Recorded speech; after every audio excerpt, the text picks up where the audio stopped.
Before we jump into today's episode, I want to tell you about something new and something cool that we just made for you. I wrote it myself. Now, here's my assumption. If you are listening to this podcast, it probably means that you want to build long-term wealth with a rental real estate portfolio, and you would probably like to do it with some creative financing. And as I talk to people who want to do that, I know a lot of questions come up, and I thought there's really no great single resource that really captures the entire picture of how that works. But I have solved that problem because I have written a new PDF that is just for you, and it's called the Step-by-Step Guide to Buying Your First or Next Rental Property Without Relying on a Lender to Approve You for a Loan. Like I said, I wrote this thing myself, and if I do say so myself, it's pretty thorough. And in this, you're going to learn a few things. I'm going to teach you about the 3 key strategies to find and negotiate quality off-market real estate deals that nobody else even knows are for sale. I'm going to teach you about what I call the yeses framework for getting off-market sellers to accept your offers.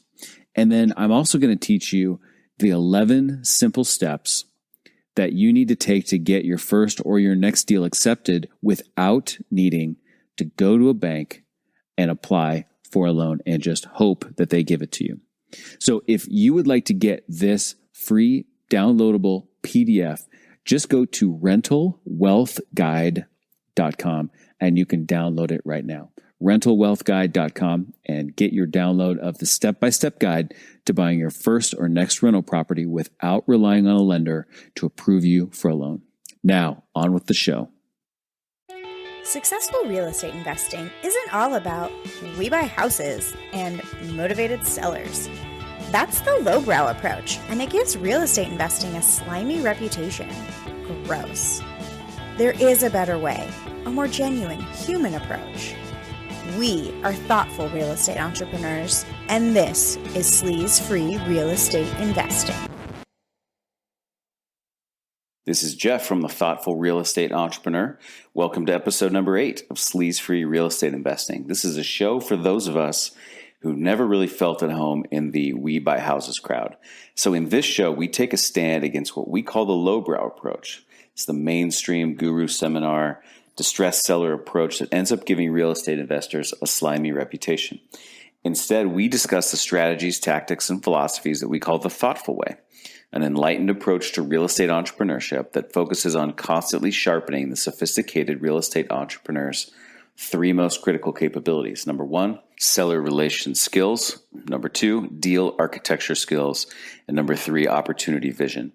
When all 3 of these capabilities are successfully in motion, you can make an excellent living today and build long-term wealth while creating value for everyone you touch along the way.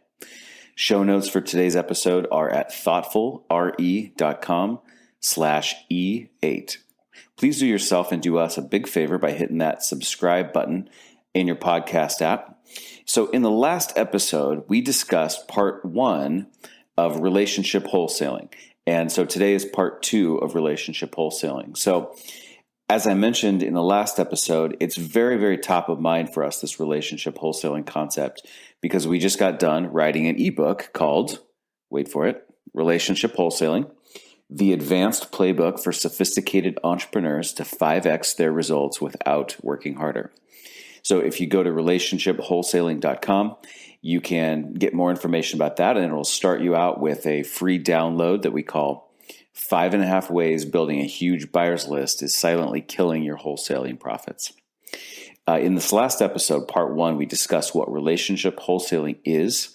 We discussed how to evaluate the property itself in a relationship wholesaling situation, how to work with sellers, and how to think about pricing the wholesale deal.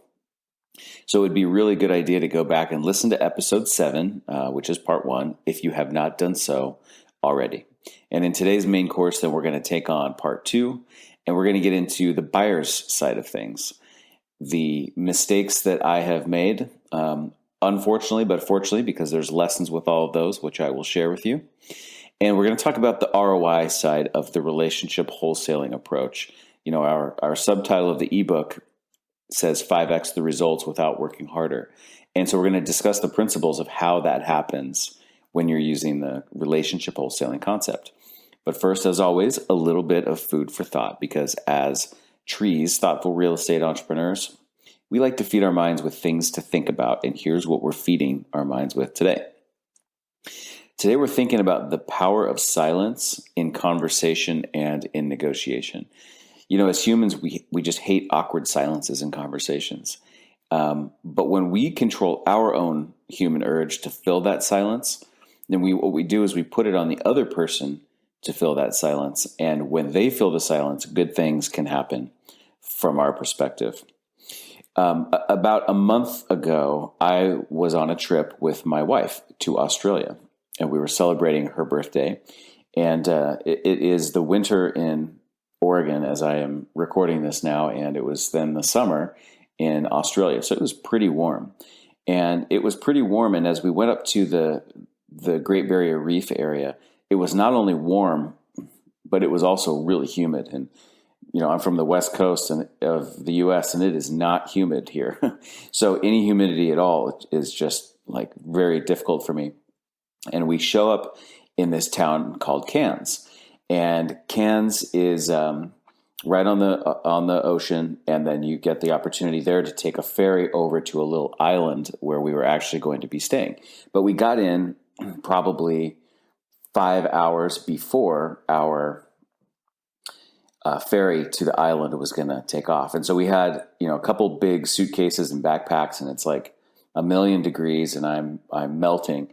And so I didn't know exactly what are we going to do to use or kill the time or whatever to allocate the time before we have to get on the ferry and do so in a way that's going to be somewhat comfortable. So we found a hotel nearby, and we went in there, and we were able to just kind of cool down for a few minutes. And I was thinking, well, if we go out, we can't be hauling these gigantic bags around because it's just going to be, it's so hot already. We just can't be doing that. But of course, there's a bellman. This is a nice hotel, and there's a bellman and a bell desk by the front door. And so I decided to walk over to the bellman with the bags, and I said, hello, I would like to store my bags with you, please. Now, we weren't staying at this hotel or anything, and I decided it was important not to ask for permission. I didn't say, hey, would it be okay if I stored my bags with you? I said, I would like to store my bags with you. And then I was just quiet. And he waited, and he said, okay, are you checking in today? Or are you checking out? And I said, no, neither at this point. And I kept my answer short and concise, and I let the silence speak for itself. And he said, well, we don't normally store bags for people who aren't staying here. And I just stayed quiet. And then he said, trying to fill the awkward silence, he said, but I guess we could probably make an exception this one time. And then he took the bags, and he stored the bags safely for us for several hours. And I came back, and I tipped him very well, of course, and I told him that I appreciated them doing that. But I was just reminded at that moment of the power of not trying to just foam at the mouth with reasons why they should go ahead and do what I'm asking them to do. Instead, I decided just to let the silence do the negotiating for me. The other thing that I think is really worth noting in that situation is it put the onus on the bellman to initiate any confrontation if there was going to be any, because I wasn't creating confrontation. I was simply saying, here's what I would like. And it was up to him then to push back and say, no, I can't do that, or to create a conversation that would have any tension in it. And people tend to not want to create tension. And so it gave him the opportunity to resolve that tension, or preempt that tension rather, before it ever even came about, by simply doing what it was that I asked him to do. Now, I find that this happens in real estate negotiation a lot too. And one of the situations when I find this happens probably the most for me is when I have concluded my due diligence on a deal. And I almost always have some findings that are somewhat unexpected.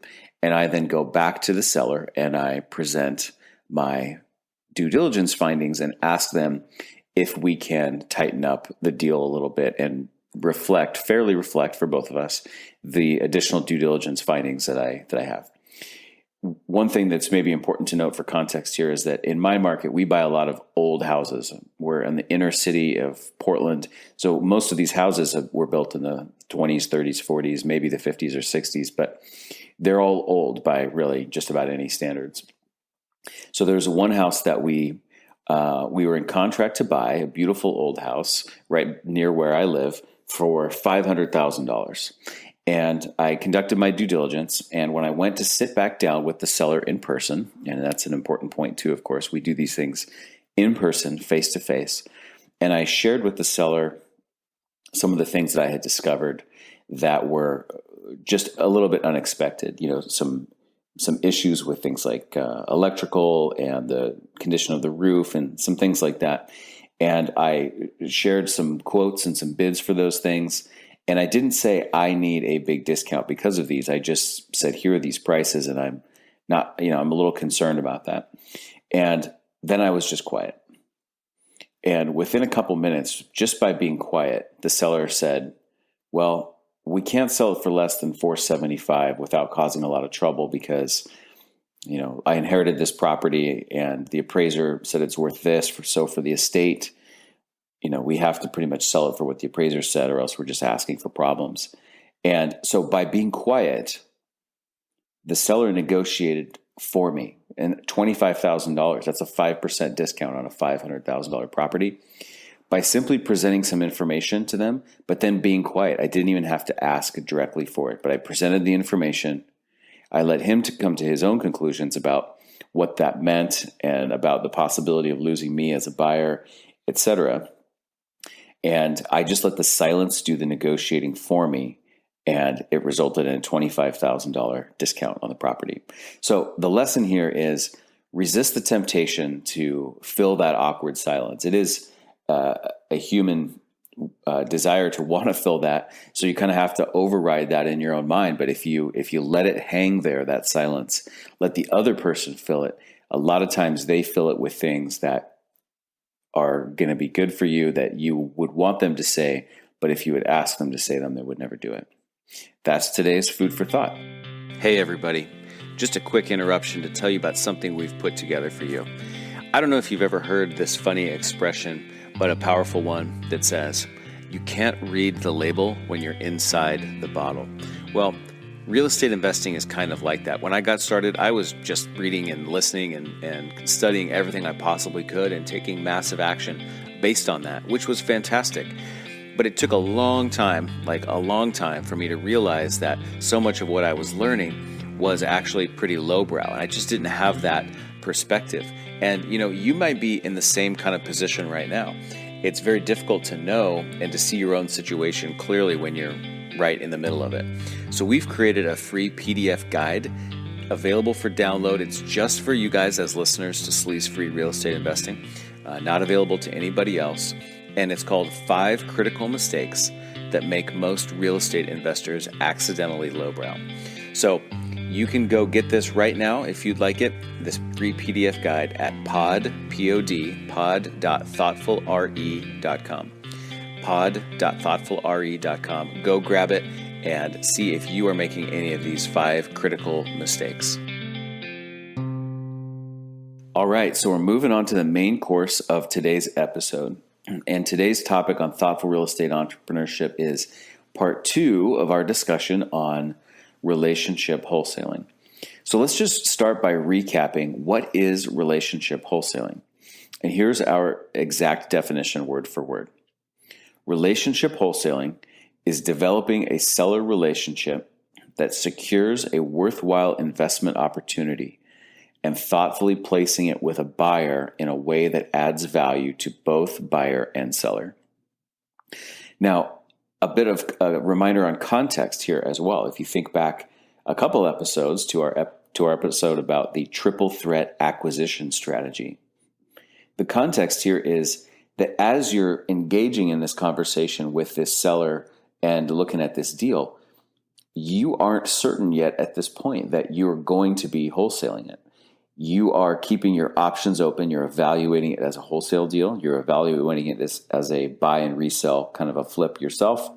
You're evaluating it as a long-term hold for yourself as well.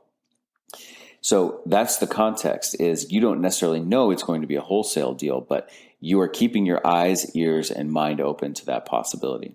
But at the point that our episode here picks up today, when we're going to start talking about the buyer relations side of wholesaling, at this point, you're starting to think that it's probably going to be a wholesale exit strategy that is your primary plan, because you've done your due diligence, you've analyzed your business, where you are in your business, what you need at this moment, the marketability and the viability of all the different paths, and you're kind of leaning towards wholesaling it, which is at the point you would start talking to buyers. So buyers and the relationship you have with buyers and how you work with them, this, of course, is what makes wholesaling unique in general to other forms of real estate entrepreneurship. When you already own a property and you want to sell it, obviously there's buyers involved there too, but it's a different type of engagement in a transaction if you already own something and you're selling it to somebody else, rather than assigning your rights to buy it to them as you are in a wholesale transaction. And the buyer relationships and the dealing with buyers is also very much where relationship wholesaling is most different from lowbrow wholesaling. So in relationship wholesaling, there's really two key focuses that you have as a relationship wholesaler that I think define the uniqueness of the relationship wholesaling approach. And the first one is that as a relationship wholesaler, you're keenly aware that you are actually in the business of setting your buyers up to make money. Your job is to create a successful situation for them. So you get paid when you do your job, and your job is to find, secure, and arrange a deal where they can make money. So your talent is at finding and securing those opportunities. Their talent is whatever they do with the property afterwards. And you have this great symbiotic relationship. So your job is to develop a reputation that when you call and you have a deal, they should start salivating the second they see your name on caller ID, because that means that there's an opportunity there for them that's set up nicely, just like putting a ball on a tee in a game of golf, that they can come up and they can hit that ball and they will have a profitable deal. So the key focus number one is that you're super aware that your job is actually to help other people make money, those people being your buyers. And then the second key focus of a relationship wholesaler as it relates to working with buyers is that a relationship wholesaler's approach is really defined by two words: curated placements. Okay, curated placements means that you are not just dangling a deal out there for anybody to bite at. You're actually making a thoughtful recommendation and an offering to place deals with specific buyers. If you think about, a sommelier at a restaurant, and you're ordering your food, and then you ask them for their advice on what wine to have, they take into account who you are. They might ask you a couple questions about your preferences and things like that. They're certainly taking into account your meal and what you're eating, and they're going to make a recommendation to you. And it's a curated kind of experience. It's custom to you, and they're trying to place that particular wine with you. And the idea here is kind of similar with working with buyers. So to a relationship wholesaler, a buyer's list is very much a quality over quantity type of topic. A relationship wholesaler would rather have 5 to 10 buyers that they know really, really well and actually have relationships with than a list in a database of 500 people or just 500 email addresses of people they don't even really know. And relationship wholesalers, we like to have strong relationships with that small list of buyers, but do repeat business with those people. And so in order for all this to happen, you need an actual relationship. You need to know who they are. You need to know what they like to do, exactly how they do business. What is their thought process when they're evaluating an opportunity? What are some of the uniquenesses of how they go about doing their thing? For a relationship wholesaler, the ideal buyers are professional buyers of real estate. These are people who know what they are doing. These are not first-timers in an ideal situation. They know what they're looking for. They know what they're not looking for. They know how they're going to go about doing something. And all that results in them being very decisive and very confident. And when your buyer is decisive and confident, it just makes everything so much better. The other thing about your ideal buyers being experienced professional buyers of real estate is that they can be relied on to perform, right? I guess any person, there's an opportunity for them to flake out, but the chances of somebody flaking out are so much less when this is an established buyer who knows what they're doing, has done this before, and has a reputation of performing.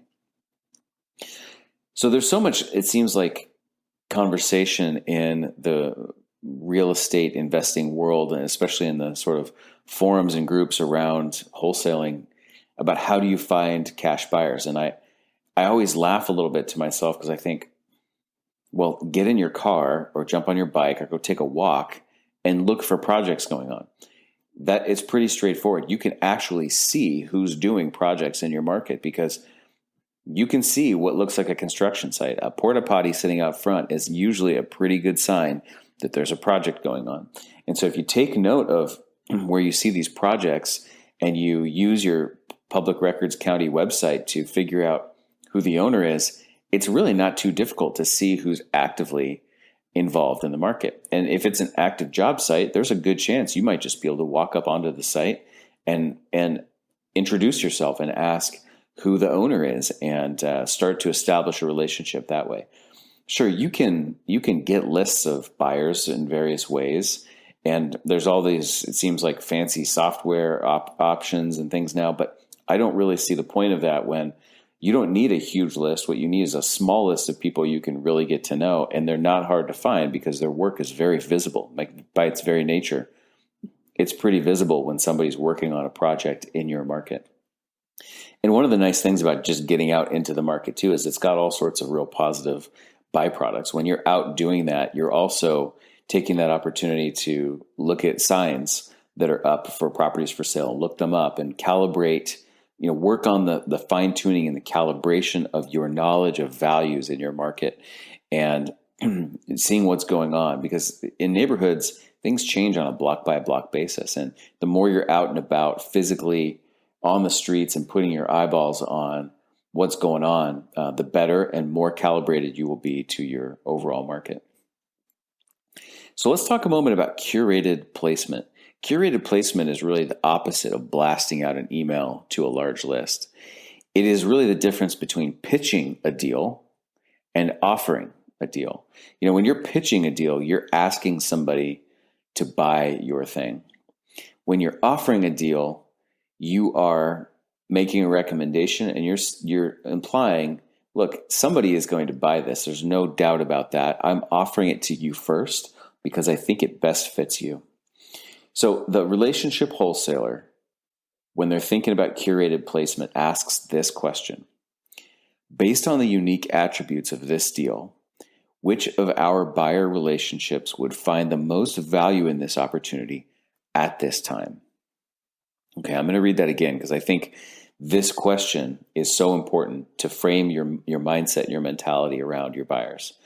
Based on the unique attributes of this deal, which of our buyer relationships would find the most value in this opportunity at this time? You're looking at this and you're saying, based on what I know about this property, about this deal, about the buyers that I know, about how they do business, about their business cycles, about what projects they're just wrapping up, what projects they're about to start, about how they do everything they do, this particular opportunity would be most valuable to who? And once you know that, the answer to that question, you know who you should be reaching out to first. It's really important that you make sure your buyers know your rules of engagement. I find that I want to err on the side of over communicating to them that when I have a seller relationship, I've made promises to that seller about what's going to happen, what they're going to get, how it's going to go, what the timing is going to be. And I have promised them a certain experience. And it is the utmost importance to me to deliver on what I told the seller was going to happen. So when I'm talking with buyers, I really make sure that they know my rules of engagement. And because I take this dead seriously, because it's my reputation that's on the line. If I introduce a new person to this party and they don't perform or they make me look bad, it's me who looks bad, and I don't like that at all. So miscommunications with buyers are very dangerous, but they're also very avoidable.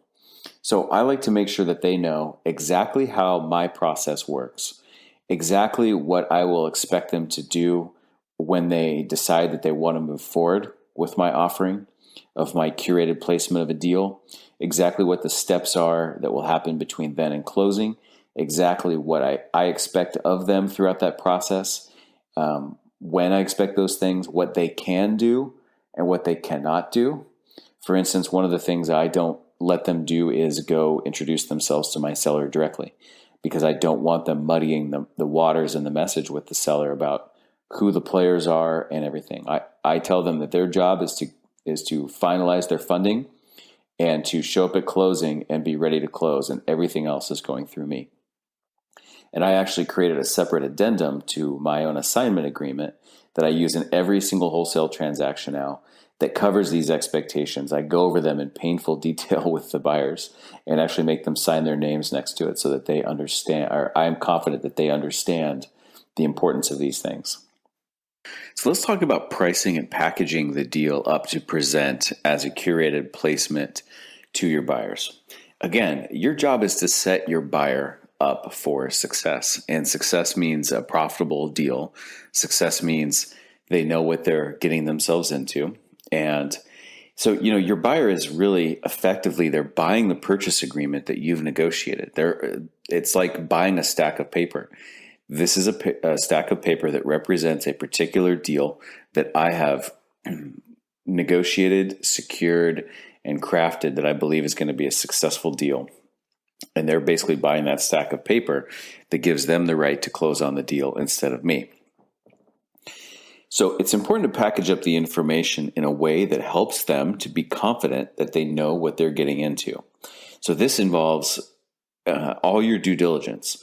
If you've done inspections, all different types of inspections, repairs that the property might be needed, both noted by just your inspector as well as by you yourself, estimates for those things, maybe bids for those things, especially if it's like a specialty kind of contractor that might be needed, comps for current value, comps for the after repaired value.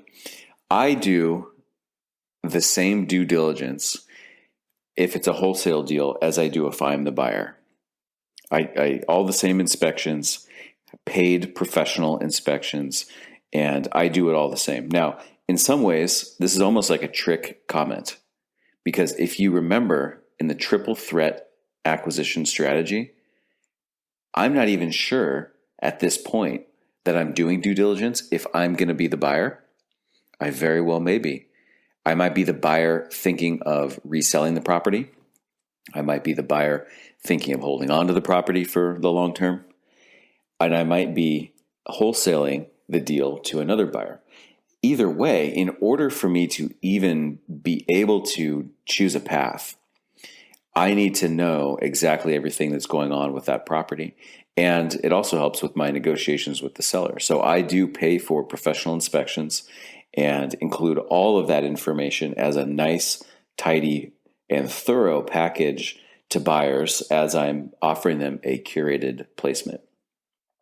Because what I want them to do is I want them to look at this and say, they have every single thing that they need to make a good business decision. And if they have questions after seeing your package, you haven't really done a great job of packaging up everything that they would need to know in order to make a good, solid business decision.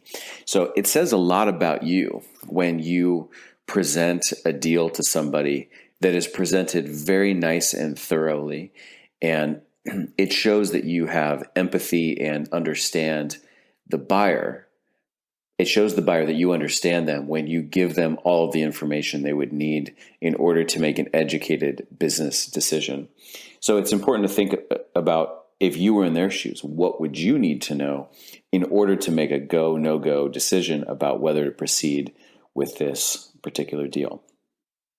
One of the things we have included in the relationship wholesaling package is actually a template for how we package up and present these curated placement opportunities to buyers, so that you can see exactly just how we would even organize the information, what information would go in there, and how we share it with them in a way that makes them feel like we've really done our homework. And if you think about it, when they feel like you've given them a thorough package, that instills massive confidence in them in the first place.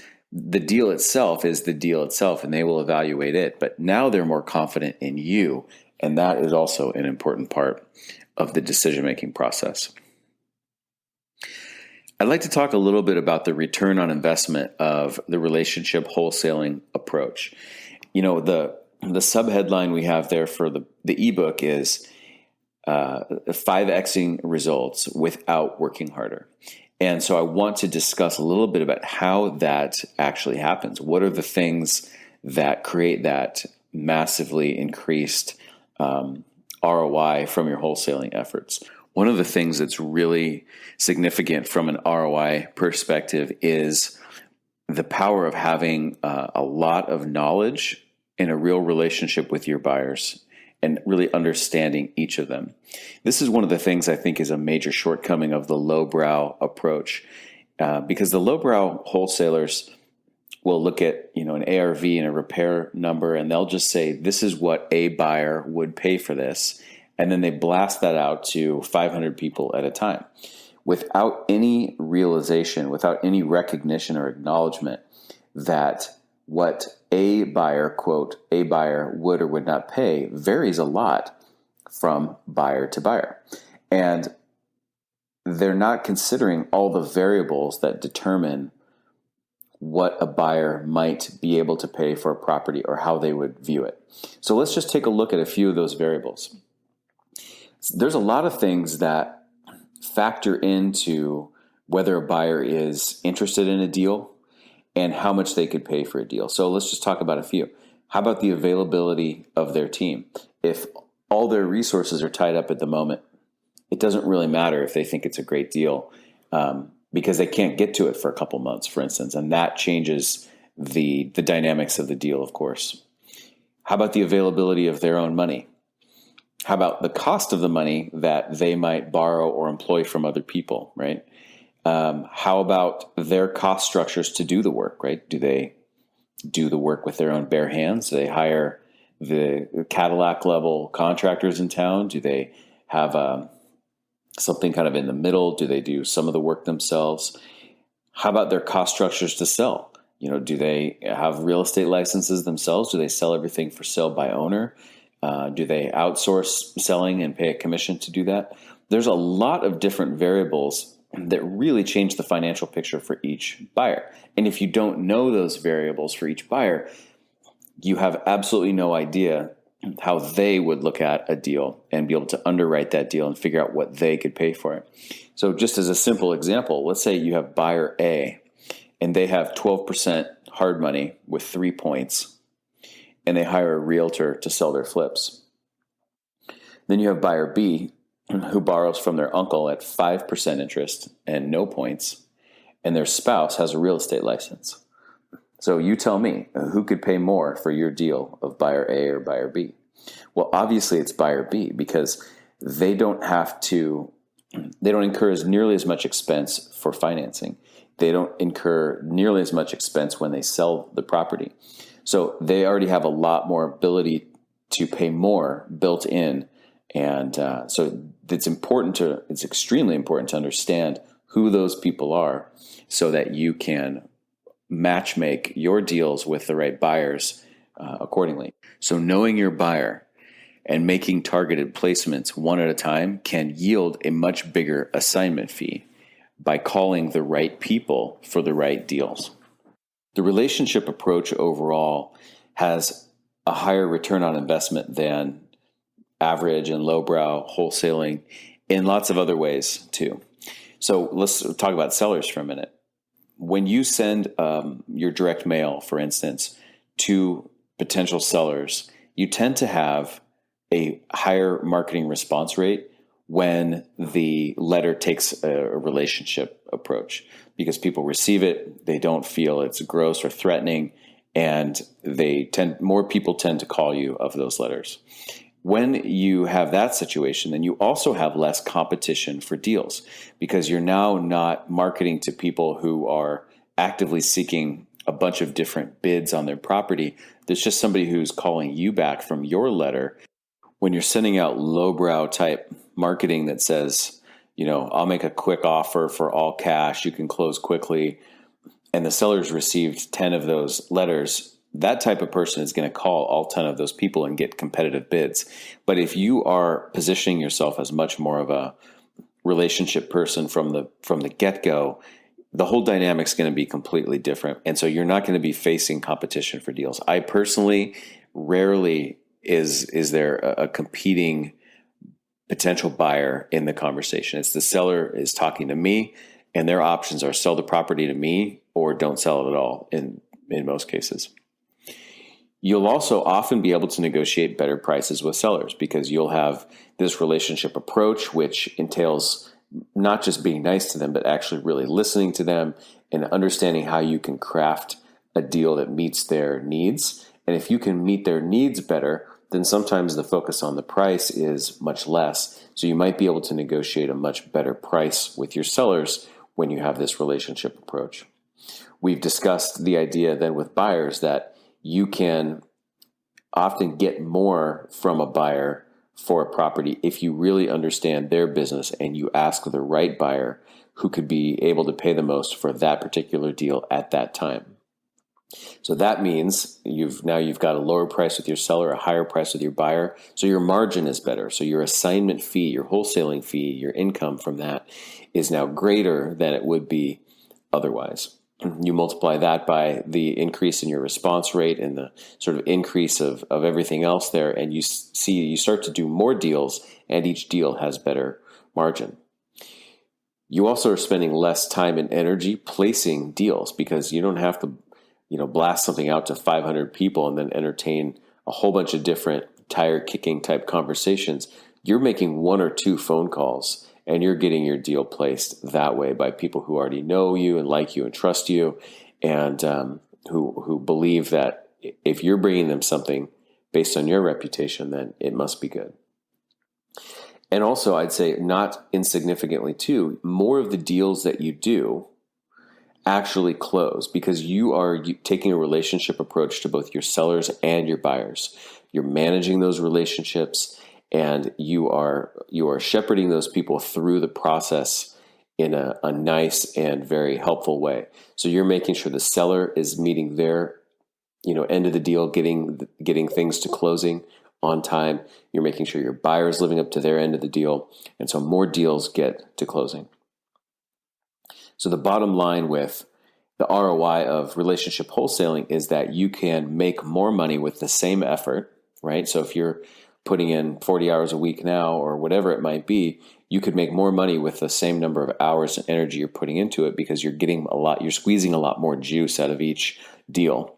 Or you could make the same money with less effort. So you could make the same amount of juice, but with fewer lemons that you need to squeeze in order to get it, because the ROI of those efforts is much higher.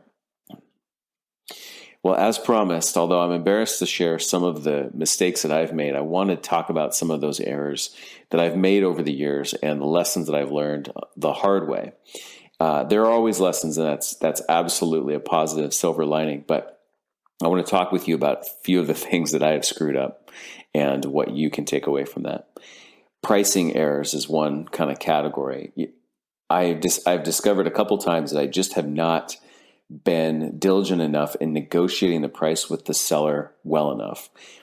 I had a deal at one point where the location was really, really good.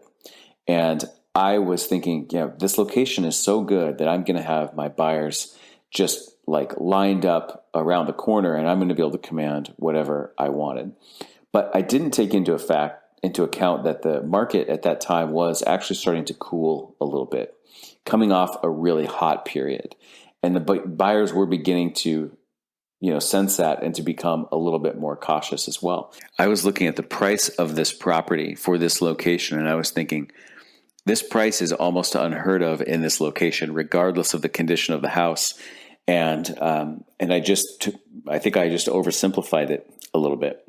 And so the problem with this was this then had downstream effects because my purchase price that I contracted with the seller was too high. Well, now my assignment price, because I need to make some money or else I'm not proceeding with this deal, my assignment price is now too high. And now I'm calling my best buyers, offering them a curated placement, and they're kind of looking at me like I'm nuts or like I'm trying to put one over on them or something like that. That's no good either. I want people salivating when they see my name pop up on their caller ID. But at this point now, whatever reputation I had with them before, now they're thinking, this guy is now giving me a dud, and they think that I've maybe lost my touch or something like that. So now I've kind of damaged my reputation with my buyers. They're saying no. I'm having a hard time finding a buyer anyway, all because I didn't negotiate the price hard enough with the seller.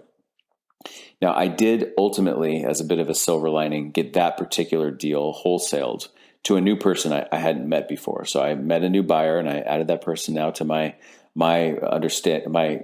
list of buyers who I understand well, my database of that small list. But it only worked because their cost structure was lower. This person does some of the work themselves. They had some slightly more affordable financing than some other buyers had. And so we kind of got lucky that we were able to find somebody like that we didn't already know that fit it well. So a little bit of luck bailed us out on that particular case. But the point remains that the lesson is that you can't let up on price negotiations in a wholesale situation. And for me as a tree, this is a hard thing for me because so much of my perspective is that the lowbrow approach to real estate investing is all about buy low, sell high. And I am more than aware of lots of ways that I can pay more for a property than somebody else and still make money in other ways. But when it's simply a wholesale transaction, price is absolutely unbelievably important. And I disregarded that a little bit more than I should. And I only negotiated a so-so price instead of a good price. And that really came back to haunt me. By the way, I mentioned there, that there are ways that trees can buy property and make money even at a higher price than other people can. That's all about the terms that you negotiate. And we're going to talk so much more about that in coming episodes. And we're building towards an understanding, a foundation that will allow us to discuss those things in greater depth very soon. Here's a whole nother category of errors that I've made. Understanding my buyers, or buyer kind of profiling. What you'll quickly find is that less experienced buyers are much more difficult to work with. I have a couple times wholesaled a deal to somebody who this was going to be their first flip project. And not a good plan overall. Because they're newer, they don't have the same level of perspective about all of the information that they receive. They don't have a good frame of reference and a good context for all of the information that they get about a property and about its condition and what needs to be fixed and what doesn't. As I mentioned earlier in the episode, in my market, we deal a lot in older houses. They could be 60, 70, 80, 90, 100 years old even in some cases. And it can be difficult for a newer person to understand exactly how to interpret the inspection findings in those types of situations because it's not entirely black and white. Someone can look at something and say, well, those stairs are not to code. And it's like, well, sure. It means because those stairs were built 40 years before the code was even written and they're grandfathered in. So it's not really a problem, but it's also not to quote to code. And they want to think that things are really black and white. It's either to code or it's not to code. And it's not really that case in these types of houses that we're doing business with. Maybe the relevance and context of other things they just don't understand, like knob and tube wiring. Is that a deal breaker? It's extremely common in my market. It's even more common than that is having a mix of different types of wiring, some knob and tube, some more modernized wiring. Looking at a foundation, does this foundation have real issues, or is it just the skim coat on the outside of the foundation that might be crumbling and making it look like the whole thing is collapsing? And so less experienced buyers just don't have as much frame of reference for how to interpret those things. And so it can make things a lot more difficult. You can get people who have cold feet. They can take the deal and say they're moving forward and then start to act a little squirrely and maybe like they're going to back out. So the lesson learned there is don't put yourself in a position where you're somebody else's teacher and guinea pig to a new buyer. It's so much better if your buyer clients, are people who have experience and will know how to interpret the information that you put in front of them. And the third category I'll give you is what I would call buyer relations errors. Taking for granted that the buyer understands the code of conduct without you explicitly explaining it to them. I've definitely made some assumptions around that in the past, giving people the benefit of the doubt, and that has not always turned out well. I did a wholesale deal one time where I was introduced to a buyer by somebody else who I knew and had a decent level of trust with. And I assigned it to them, and then I quickly found out that they had tried to assign it to somebody else. And at that point, I'm like, no way that's happening, because I'm not going to lose control of my seller's experience. And now if this thing is getting reassigned to other people and marked up along the way, then I'm completely losing control of my seller's experience. And I'm not willing to leave myself exposed to others who can hurt my reputation and diminish my ability to deliver on the promises that I've made to my seller. So this actually resulted in an addendum that I created, which incidentally is included as a swipe file and part of this relationship wholesaling package. But this addendum expressly states, here's exactly what our expectations are of you. And of course, then we make them sign that. So the lesson there is err on the side of over communicating with buyers.